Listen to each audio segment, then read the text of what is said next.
shall we begin? Let the games begin. All right.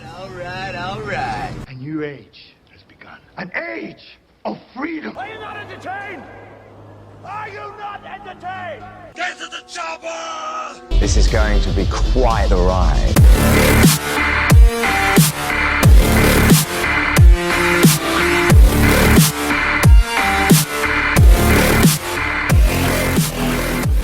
And hello, everybody, and welcome to the Movie Pit Podcast. I am your host, Christian Renteria. This is the Movie Pit Podcast, where we talk about all the big breaking movie news items that have come out throughout the week. We also talk about the movie trailers that came out this week, and we will talk about the movies that are out in theaters and streaming for all your viewing pleasures. Hello, everybody. Hopefully, everyone's doing good.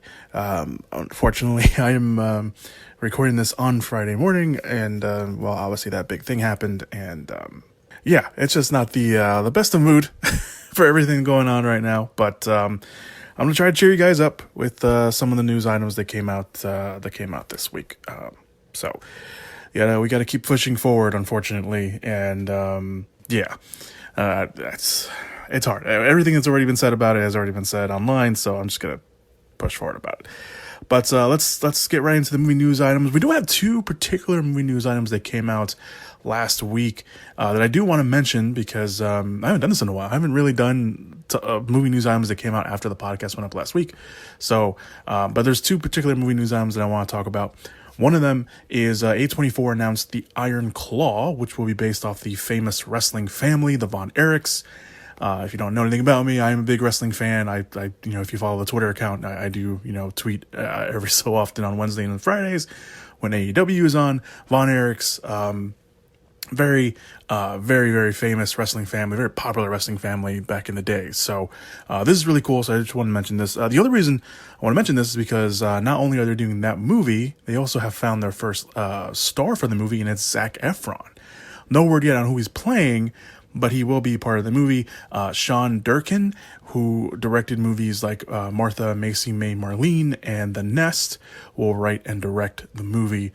So that's pretty much all the information we have on it. I just wanted to mention it because, again, I'm a wrestling guy, and I know I don't know everything about the Von Erichs, but I do know the Von Erich name, so that's pretty cool. But the big movie news item that came out after the podcast came out last week was that Guy Ritchie is set to direct Disney's live-action remake of Hercules.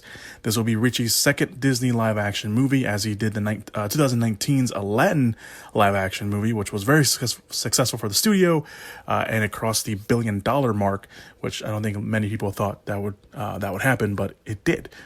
Dave Callahan, who has written films like The Expendables, Zombieland, Double Tap, Wonder Woman 1984, Mortal Kombat, and most recently, Shang-Chi, wrote the first draft of the script, but the studio is currently looking for other writers to give another pass at it, so he may not be the, primary writer on that. He will at least get credit for it. Avengers Infinity War and Endgame directors, the Russo brothers, will produce the movie through their new AGBO banner, although it's unclear what approach the remake will take, i.e. if the movie will keep its musical elements, although the Aladdin movie did, so presumably the Hercules movie will as well. It's been quite some time since I've seen the Hercules animated film, to be completely honest, so I don't really have too much of a opinion on them doing a live action movie, although it was a matter of time since they're basically redoing all their animated movies in live action now. Guy Ritchie is he was a surprising choice to direct Aladdin, and he did a pretty bang up job on that. I thought the Aladdin movie was okay. That was another one where I hadn't seen the animated movie in quite some time, and I actually ended up watching it after I watched the live action movie. So I thought Guy Ritchie did a great job. So this kind of feels somewhat more closely to, Guy Ritchie's taste. Hercules obviously still in the Disney world, but I don't know. I feel like he can probably knock this one out of the park too. So this is pretty cool. So Guy Ritchie going back to the Disney well for their movie. So I just wanted to mention those two news items. They came out. They're pretty big movie news items, especially the Guy Ritchie Hercules directed movie one. But yeah, I just wanted to mention those news items. So let's move on to the news items that came out this week, and of course we're going to start off with trailer talk. Coming soon to theaters.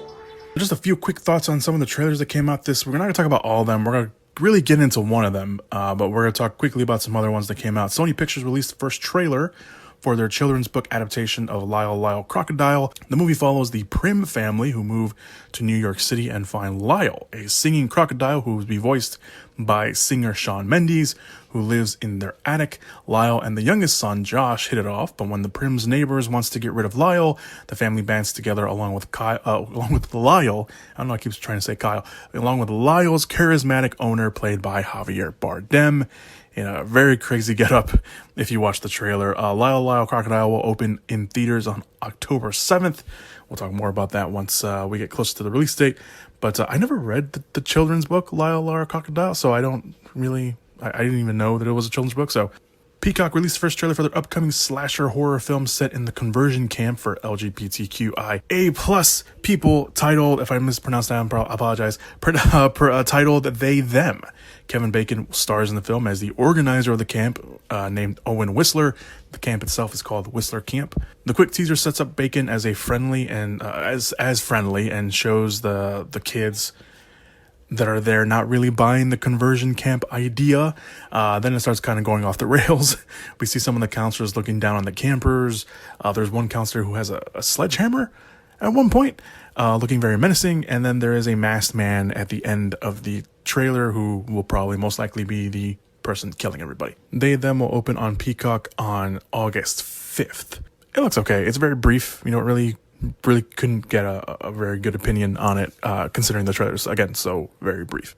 20th Century Studios released a trailer for their new horror film Barbarian. The film follows a young woman named Tess, played by Georgina Campbell, who stays at an Airbnb and finds out that someone else, Bill Skarsgård, whose name is Keith, is already staying there. It starts off like a nice little, maybe cutesy movie, and then Tess goes to sleep and wakes up with running footsteps by her door. Keith disappears, and she starts to look around and finds a hidden passageway in the basement. And the deeper it goes, deeper and deeper. It looks almost like a mining. It almost looks kind of like a mining tunnel almost. And she goes deeper and deeper, and then the trailer just gets stranger from there. You really don't know what's going on. At one point, it looks like they're like in this like weird kind of like Nuketown little village. At some point, there's other people in there somehow. Like Justin Long is in there at one point. Skarsgård does show up again. It looks like he's like in completely different clothes, and he looks like he's terrified. So I don't know. This trailer it's very interesting. It's like a voiceover of this woman saying, I was gonna put down exactly what she said, but it was something along the lines like just relax. This process is a lot to handle, or something along those lines. This trailer gives you absolutely nothing into like what's going on. I don't even know why it's called Barbarian. Like, there's no reason why it's called Barbarian in the trailer. Like, none whatsoever. Like, I thought like maybe when she went down there, it was going to be like this monster or something, or, you know, Skarsgård was going to be like, you know, dressed up, or like this cult or something like that. No, there's no reason why this movie is called Barbarian, at least from what you can tell in the trailer. The trailer is, it's a good trailer because it gives you enough to be interested, but not enough to spoil what the movie's about.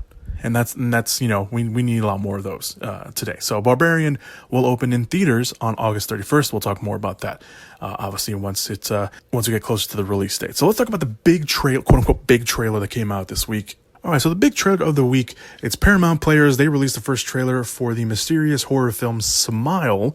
If you saw Top Gun Maverick in theaters, you saw a very brief teaser that appeared in front of the movie with no real indication on what the movie was about or anything else, other than it was really creepy.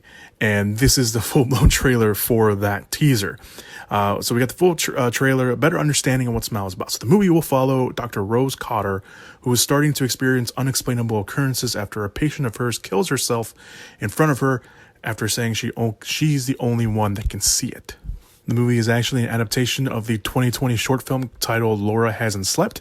I forgot to look up if that's online or not. Sometimes these are online, so if you can find it, then go ahead and try to get a find. I didn't try to find it.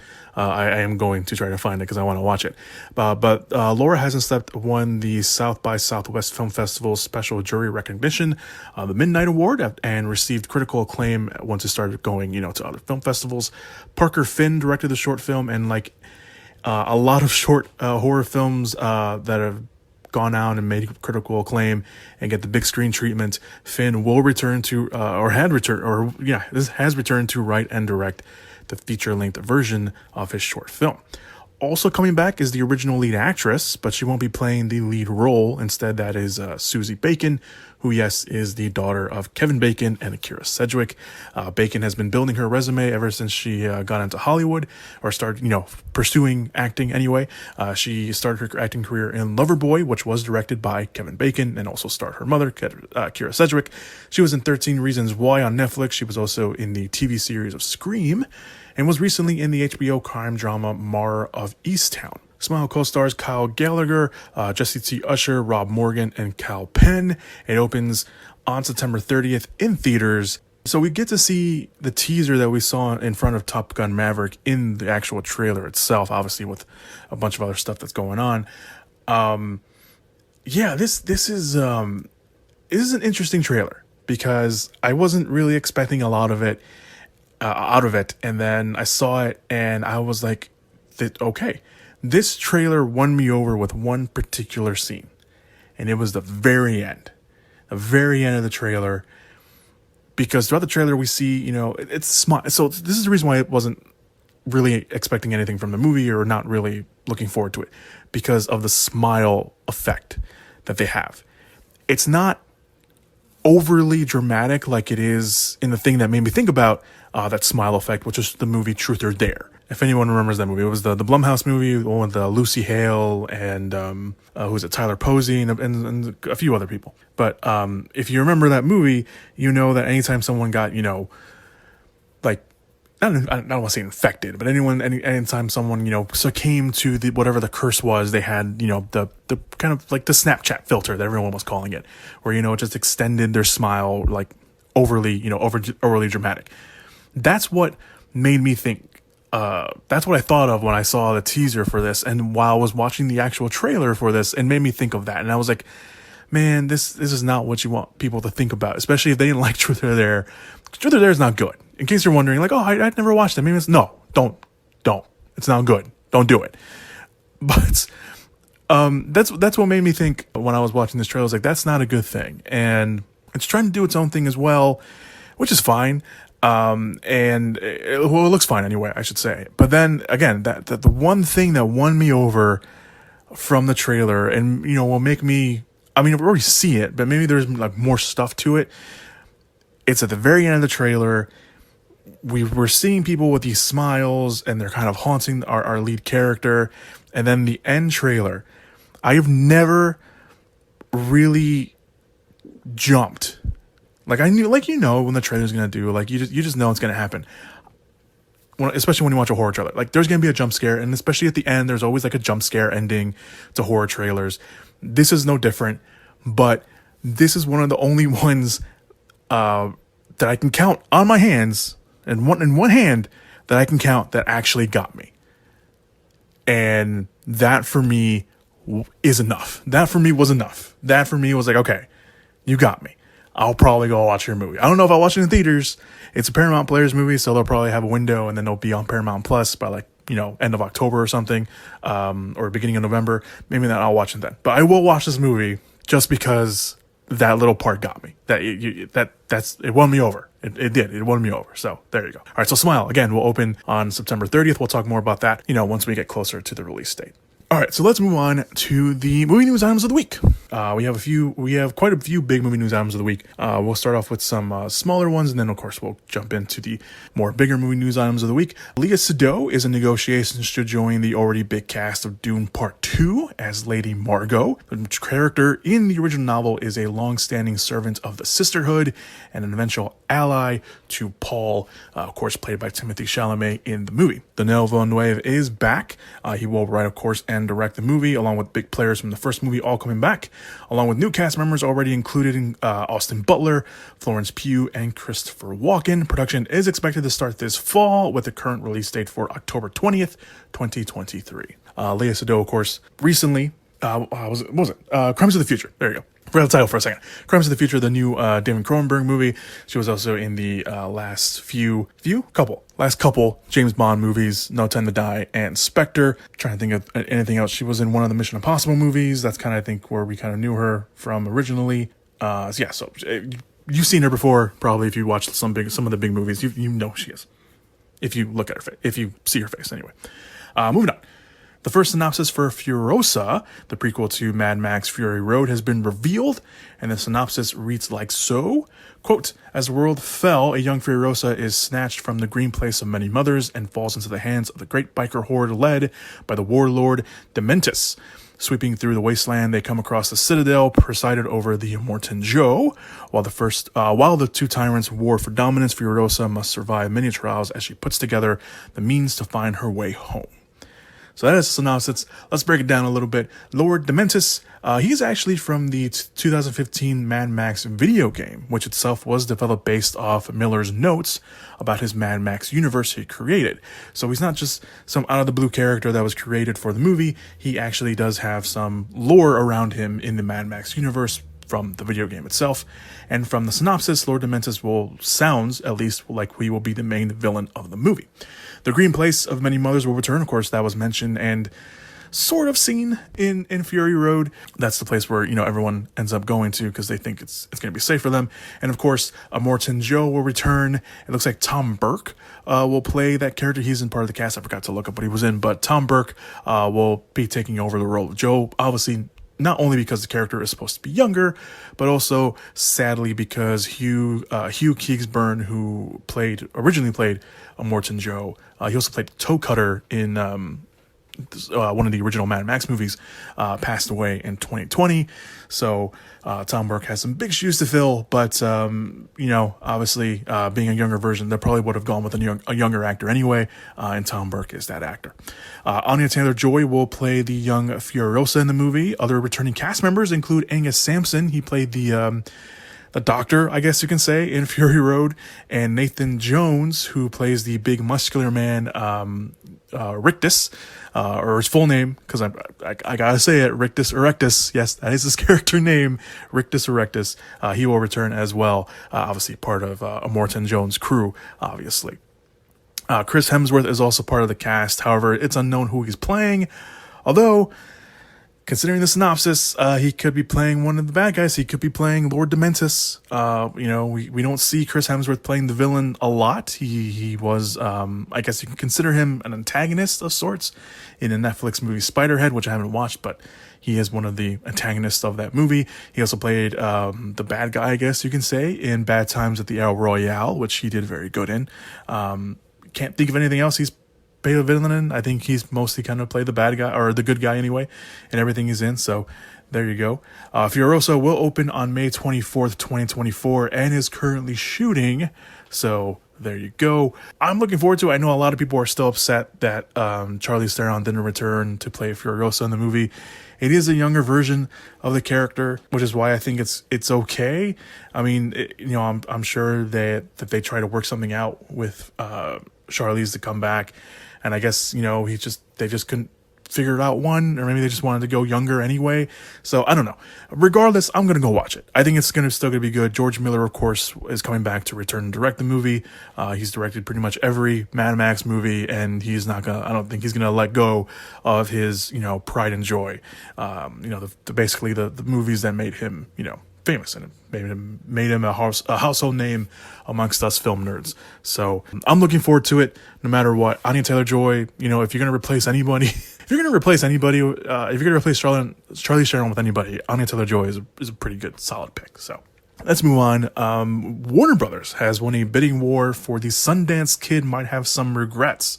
Yes, that is the name of the movie. They might shorten down that movie. It is a short story that they are adapting and has Zoe Kravitz set to produce and star. The short story was written by Leigh Crow. The story is described as a redefining of the heist genre, with a story centered on bank robbing twins, one with supernatural powers and the other one without. Maggie is the brains and brawn of the group, with her telekinesis, super strength, language fluency, invincibility, and more. The other twin is the narrator of the story, who is the face of the operation. However, when their latest job goes wrong, the unpowered twin begins to have second thoughts on their line of work. Obviously, with her sister being invincible and being superpowered, and her not having any sort of abilities. Crow does have another short story of hers in the works in Hollywood with other big names, in Issa Rae and Jordan Peele at Universal. So that's pretty cool. This project itself is pretty cool. Obviously, Zoe Kravitz is making a killing recently with the Batman. You know, she's off to direct her first movie called Pussy Island, which I think, you know, yeah. And you know, yeah, she's making a killing. You know, she had that she had that show on Hulu, High Fidelity, right? That's what it was. It only got one season. A lot of people were very upset that it only got one season because it got a lot of rave reviews from fans and critics, and it was kind of surprising that it got canceled. But Zoe Kravitz, don't fear for her. She's got a lot of good stuff lined up, and obviously the Batman, and I'm pretty sure maybe she'll come back for the Batman 2 in some sort of capacity. We'll see. Moving on. The reboot of Spy Kids on Netflix has presumably found its parents, Gina Rodriguez from Jane the Virgin fame, and Zachary Levi, of course, Shazam himself. We also know that the reboot will be about, it follows the children of spies who have already also been casted, Everly Carlinhenia and Connor Esterson, who accidentally help a game developer release a computer virus. The virus allows the developer to take control of all technology throughout the world. Now the kids must become spies themselves to both save the world and their parents.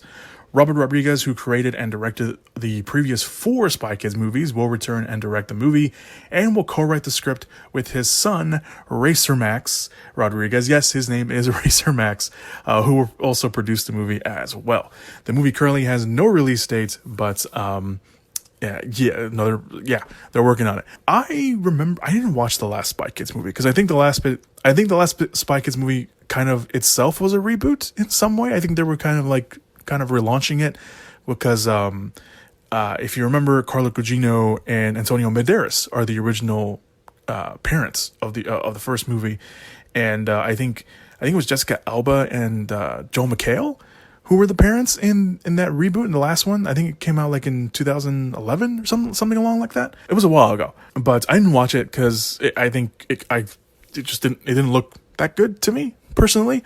But yeah, I mean, I like the first. I think the first 2 Spy Kids movies, you know, a little dated now if you go back and watch them, but I think they were solid movies. I mean, they were solid. I mean, if you're looking for like a family movie for everyone to watch, you know, it's a little bit more on the kiddie side. Spy Kids, you can't go wrong with Spy Kids.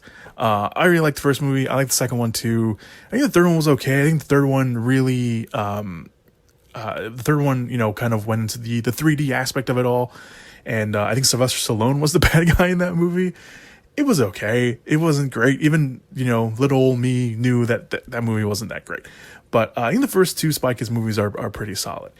So, you know, they're going to go back and reboot it again for Netflix, and Rodriguez is back. So, you know, you can't really go wrong with that. So I don't know if I'm looking forward to it. I definitely am interested in it to see what they do with the reboot. And it'll be easy to watch because, you know, it'll be up on Netflix. All right, so let's move on to the big movie news item of the week, especially at the time of this recording. In some intriguing news, we have a very big update to the new Green Hornet movie that was in the works. The movie is titled Green Hornet and Kato, but the bigger bit of news is who they have in talks to direct, none other than the Invisible Man and Upgrade director Leigh Whannell. The movie was first announced back in April of 2020. I think I forgot about that because I just completely blocked that from my mind because I have zero memory of them announcing this project whatsoever. But it was announced back then. It's being done through Universal, and it makes sense that they would want to bring back Leigh Whannell because obviously of the success that they had together with The Invisible Man, and Whannell was also in talks to direct the Wolfman reboot until he left the project as a director. The character typically is Brett Reed, a wealthy publisher who disguises himself at night and fights crime as the Green Hornet alongside his friend and butler Kato. There was a very popular 60s show, which everyone pretty much remembers. It also introduced Bruce Lee to America as Kato himself. Van Williams played Reed and Green Hornet, in case you want to know. Recently, the character had a movie in 2011 with Seth Rogen playing Green Hornet, Jay Choi playing Kato, which is probably the best part of that movie, and Christoph Waltz as the villain. Unfortunately, the movie was not very good, and whatever plans they had for a franchise are scrapped due to the negative reception and the poor box office performance of that movie. I haven't gone back and watched it. really the only thing I remember is Kato Vision, which everyone remembers from that movie, and it's honestly the best part of the movie. Jay Choi is obviously the best part. Seth Rogen, for his credit, got into shape, did his best. Unfortunately, it just didn't land the way I think everyone really wanted it to. David Cope, who has obviously written big films like Jurassic Park and Mission Impossible, Sam Raimi's Spider-Man. Unfortunately, he also had a hand in writing The Mummy, and he recently wrote the HBO Max movie Kimmy, which coincidentally starred Zoe Kravitz, who we talked about a little bit earlier. He wrote the first draft of the script, and everyone at Universal seemed to be really happy with it. So pre-production is being fast-tracked, especially now that Whannell is in talks to direct. I think this is pretty cool. Leigh Whannell, obviously, Whannell has a history of horror at his side with, Saw and the Insidious movies, and obviously The Invisible Man, which I think most people kind of label a thriller more than a horror movie. At least, a horror, not the horror movie that we all kind of are accustomed to, a different kind of horror, let's say. But I think Upgrade was really, a shining example of him being able to step outside the horror genre and do, something else, do sci-fi-ish action, because Upgrade does have a lot of great action scenes. And if he can bring some of what he did with Upgrade action-wise to the Green Hornet, I think that would be really, really cool, because the action scenes in Upgrade were really awesome, especially with what he was able to do camera-wise with the action. So if he can bring that to a Green Hornet movie, I think that'd be pretty cool. So yeah, Green Hornet's been around for a while. Comic books, comic strips, a radio show. Remember radio shows? Ask your grandparents. Radio shows, TV shows, obviously, comics. Like I think I just mentioned that already. And then the movie that happened with Seth Rogen. So I think Universal wanting to go back and do a Green Hornet and Kato movie, I think is pretty cool. Obviously, they want to jump onto the superhero trend. Green Hornet doesn't necessarily have powers. Neither does Kato, really. They don't really have powers. They're really kind of ground level vigilantes, pretty much, for the sake of for the sake of this argument. They're pretty much just vigilantes. They don't have any superpowers. Kato's just really good at fighting. The Kato Vision thing, it wasn't a superpower per se. It was just him, channeling. I think they mentioned it in the movie that he was just channeling like his chi or something to slow everything around him down.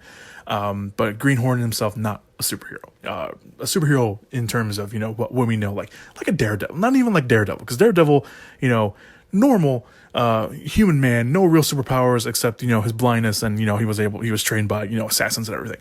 But in terms of superpowers, nothing. So I think, Universal wants to get on that. I think that's pretty cool. I think enough time has passed that a Green Hornet and Kato movie can come back into the big screen, and I don't think anyone would really be upset about it or say that they're following a trend or anything like that. I think it'd be pretty cool to have this movie come back. I'm interested in it. I will be lying if I said I wasn't interested in it more because of Leigh Whannell's name attached to it. Leigh Whannell definitely brings a certain excitement level to his name now, especially when he's attached to a movie, pretty much because of Upgrade and because of The Invisible Man. So I'm excited to see what they do with this. I hope that they officially sign him on, because I think that will really get fans that are skeptical, especially if they remember the 2011 movie and they weren't fans of it, to come back with that, because you can just plaster his name all over the promotional material, like director of Invisible Man and Upgrade, and I think that will definitely get people into the seats. So yeah, there you go. All right, those are all your movie news items that came out this week. So if anything obviously drops while the podcast is uploading or anything like that, I will put it up on the Twitter page. Let us move on to the movies that are coming out in theaters and streaming for all your viewing pleasures. Let's all go to the lobby. Let's all go to the lobby. Let's all go to the lobby to get ourselves a treat. All right, so we only got one movie out in streaming this week, and it is The Man from Toronto. It is directed by Patrick Hughes, who directed the Hitman Bodyguard movies. It stars Kevin Hart as a man who rents out an Airbnb and is mistakenly identified as the world's greatest assassin, nicknamed The Man from Toronto. And when he actually meets that assassin, played by Woody Harrelson, who replaced Jason Statham, by the way, and when you find out that fact, you're kind of disappointed. If you're disappointed like I was, then yeah, that's the same. That's what I felt. the two actually have to team up reluctantly to finish the Man from Toronto's job that he has been placed on. This looks okay. This movie's been bouncing around for a while. It was supposed to come out last year, and then I think COVID got in the way of filming, and then when they lost Jason Statham, they had to find someone, and then they found Woody Harrelson. I think he was filming something else at the time, so they had to move everything around filming wise. So and it's finally coming out. It's finally coming out on Netflix, of all places. I think this was originally set up at Sony. I think I remember, if I remember that correctly.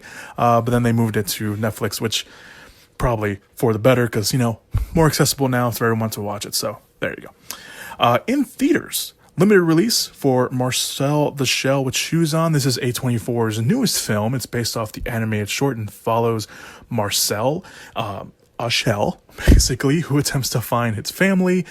Jenny Slate voices Marcel in the movie. I think she also voiced him in the animated short as well. A lot of rave reviews for this movie. I think it made its premiere at one of the film festivals, and everyone's just saying it's really, really good. So it's a limited release.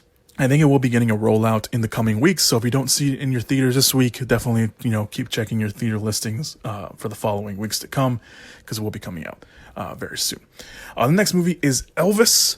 Obviously, big movie. Austin Butler plays Elvis. Tom Hanks plays Tom Parker, the manager. I was never excited for this movie. I really, really wasn't. I'm trying to be positive. Was not excited for this movie whatsoever. And then, you know, some of the reviews have been coming out. Some of them are really good, and some of them are not. So this movie's getting some very mixed reviews. It's also very long. I think I saw that it was like almost 2 hours, and like it's almost 3-hour movie. It's like 2:45 or 2:40, something like that, which I get. You know, it's Elvis. Obviously, his life very, very good. It's focusing on, you know, the you know, his backstory and his childhood, and then obviously, you know, his rise to fame, and then, you know, while he was in that fame and everything like that. But yeah, a lot of mixed reviews on this one, and it's very split down the middle. You either really like this movie or you don't.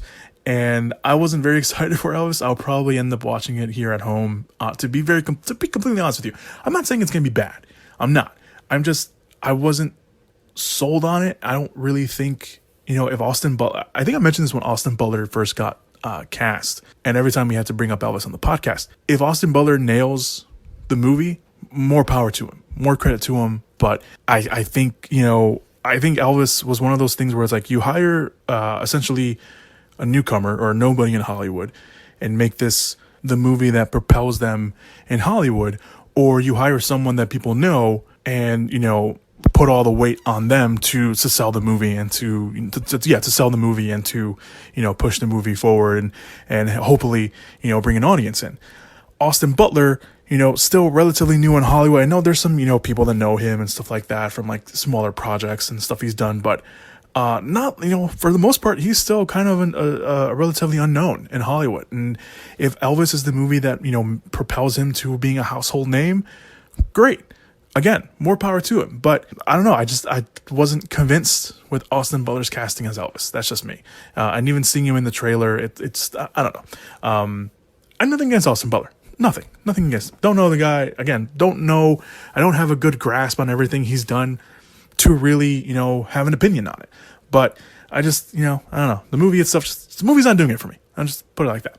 But the other movie coming out in theaters this weekend for all your viewing pleasures in theaters is The Black Phone. This is the new movie by Scott Derrickson, who of course directed Sinister and Doctor Strange. It is also written by the same guy who helped him write Sinister and Doctor Strange, and C. Robert Cargill. It stars Ethan Hawke. Again, you know, nice little Sinister reunion there. He plays the grabber in the movie. This movie has also been getting a lot of great reviews. People are saying it's scary. People are saying that it's, yes. I saw a tweet. I forgot who it was. And I saw a tweet, and they were saying, you know, there was a screening of The Black Phone. They saw it. And the guy who tweeted it said that there was a jump scare that got everyone in the theater. And the guy, and one of the people, you know, near him, apparently shit himself because he let out a fart. And it sounded, the guy who tweeted it said it sounded like he shit himself. And the guy who did it got up, apparently, quote unquote, went to the bathroom and never came back. So I don't know if there's ever a testimony to a movie. It's that, I guess. But Scott Derrickson, what they did with Sinister was really good. And it is one of those movies that really gets to you. It really got to me. And when I first heard they were getting back together for this and that they brought Ethan Hawke back, this time as the bad guy, I was super excited. I was really looking forward to it, and I'm still looking forward to it. So I'm definitely going to check this out. It is also a short story by it's a short story. I think it's a short story by Joe Hill, who, of course, is the son of Stephen King. He wrote it. He wrote the essential, short story that this movie is based off of. So yeah, I'm really excited for it. I've been excited for it since it was announced, since the trailers came out. People are saying it's super scary. It's Scott Derrickson. It's C. Robert Cargill. It's Blumhouse. You cannot go wrong. You have that combination. I don't think you can go wrong. So I'm super excited for it. So there you go. Black Phone, Elvis, and Marcel the Shell with Shoes On are your movies out in theaters. Again, Marcel the Shell with Shoes On. Try saying that 5 times fast. Will be in a limited capacity, but we'll get a rollout as the weeks go by. And then your streaming movie this week is The Man from Toronto up on Netflix. If there's another streaming movie that I missed, I apologize for that. But this seems to be the big one this week anyway. So yeah, that's it. Thank you guys so much for listening to the podcast this week. I very much appreciate it. As always, be sure to check out all the links down below for everything, obviously, to keep up to date with the podcast, whether that be the Twitter account, whether it be the Instagram account, whether that be listening on some of your favorite platforms, whether that be YouTube, Stitcher, Spotify, Apple Podcasts, Anchor, wherever it is. If there's a platform you can leave a review, please leave one. It really helps me out in the long run. Helps out the podcast in the long run as well. And yeah. That's it. That's all I got for you guys. Be sure to check out all the trailers down below. There are some trailers down there that we didn't get to talk about on the podcast, but there will be down there. A couple of them are like minute trailers to Thor: Love and Thunder that came out as well. Didn't talk about those because the movie's almost out. There's no reason to talk about, there's no reason to just go into them. But yeah, go check those out as well. There's other trailers down there, of course. But yeah, thank you guys so much for listening to the trailer this week. Thank you so much for listening to the podcast this week. Whew. Yeah, I appreciate it. As always, be sure to be good people out there. Be safe. It's a crappy world we're living in right now. I know it feels like the darkest timeline, but we can do this. We can do it. We can do it. We can power through. We powered through worse. It just seems like everything's just coming down on us, but we can power through. We can. We have to. We obviously have to. All right. Thank you guys. As always, go watch some movies. Whoop whoop! Yeah! Give it up! Movies!